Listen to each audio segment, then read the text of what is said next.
वायुदलात 7 वर्षांतील सर्वात मोठी दुर्घटना, विमानात लँडिंगनंतर आग, वैमानिकांसह 5 जणांचा मृत्यू. आसाममधील जोरहाट हवाई तळावर भारतीय वायुदलाच्या AN-32 परिवहन विमानाचा लँडिंगदरम्यान अपघात झाला. लँडिंगनंतर विमानाला भीषण आग लागली. या दुर्घटनेत वैमानिकांसह एकूण 5 जवानांचा मृत्यू झाला. विमानातील एक तांत्रिक कर्मचारी जिवंत बचावला असून त्याच्यावर उपचार सुरू आहेत. अपघाताचे नेमके कारण शोधण्यासाठी कोर्ट ऑफ इन्क्वायरीचे आदेश देण्यात आले आहेत. ही घटना भारतीय वायुदलातील गेल्या 7 वर्षांतील सर्वात मोठ्या दुर्घटनांपैकी एक मानली जात आहे. 35 ते 40 अंश तापमानात 11 फॅनच्या हवेत 30 टन कांद्याची सुरक्षित साठवण. नाशिक जिल्ह्यातील तळवाडे दिगर येथील एका युवा शेतकऱ्याने कांदा साठवणीसाठी आधुनिक तंत्रज्ञानाचा यशस्वी प्रयोग केला आहे. 11 फॅनच्या सहाय्याने नियंत्रित हवेची व्यवस्था करून 35 ते 40 अंश तापमानातही 30 टन कांदा सुरक्षित ठेवण्यात यश आले आहे. या पद्धतीमुळे कांदा 8 ते 12 महिने चांगल्या स्थितीत साठवता येतो. पारंपरिक साठवणुकीत होणारे कुजणे आणि वजन घटणे मोठ्या प्रमाणात कमी झाले आहे. हा प्रयोग यशस्वी ठरल्यास कांदा उत्पादक शेतकऱ्यांना मोठा आर्थिक फायदा होऊ शकतो आणि साठवणुकीतील नुकसान कमी होण्यास मदत मिळेल. जूनमध्ये पावसाऐवजी उन्हाच्या झळा. नाशिक जिल्ह्यात अपेक्षित पाऊस न पडता तीव्र उष्णतेची लाट कायम आहे. मालेगावमध्ये कमाल तापमान 42.2 इतके नोंदवण्यात आले. रोहिणी आणि मृग नक्षत्राचा सुरुवातीचा काळ कोरडा गेल्यामुळे शेतकऱ्यांची चिंता वाढली आहे. हवामान तज्ज्ञांच्या अंदाजानुसार 15 जूननंतर मान्सूनपूर्व पावसाची शक्यता आहे. पाऊस लांबल्याने खरीप पेरण्या रखडल्या असून शेतकरी आकाशाकडे डोळे लावून बसले आहेत. पेरणीस 100 मिलीमीटर पाऊस, जमिनीत 3 ते 4 इंच खोल ओलाव्याची गरज.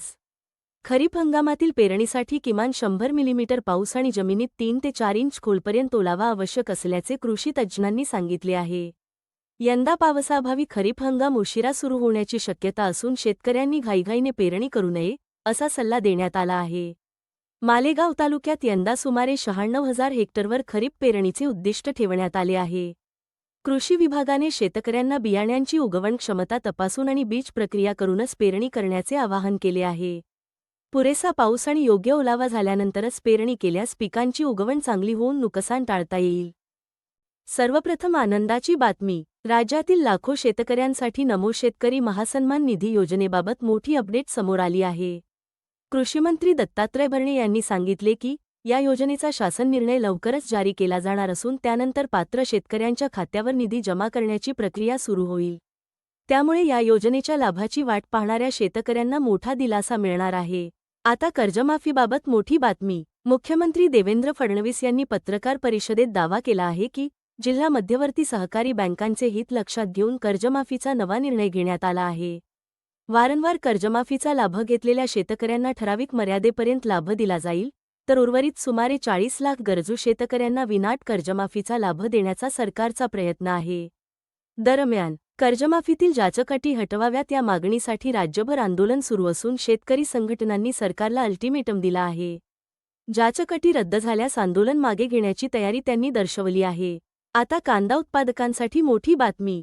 केंद्र सरकारने बफर स्टॉक योजनेअंतर्गत कांदा खरेदीचा दर वाढवला असून आजपासून प्रति क्विंटल 1650 रुपये म्हणजेच प्रति किलो 16.50 रुपये नवीन दर लागू झाला आहे.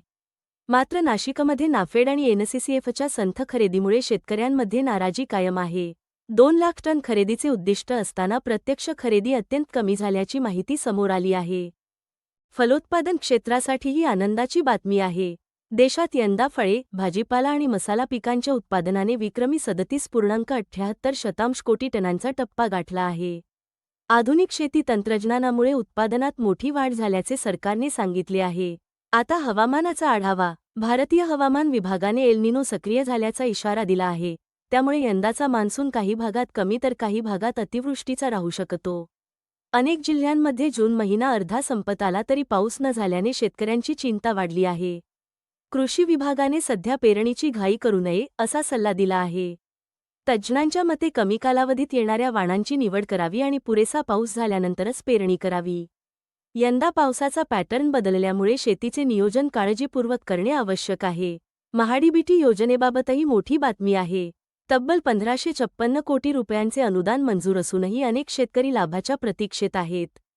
तांत्रिक कारणांमुळे निधी वितरण रखडले असून लवकरच ही प्रक्रिया वेगाने सुरू होईल.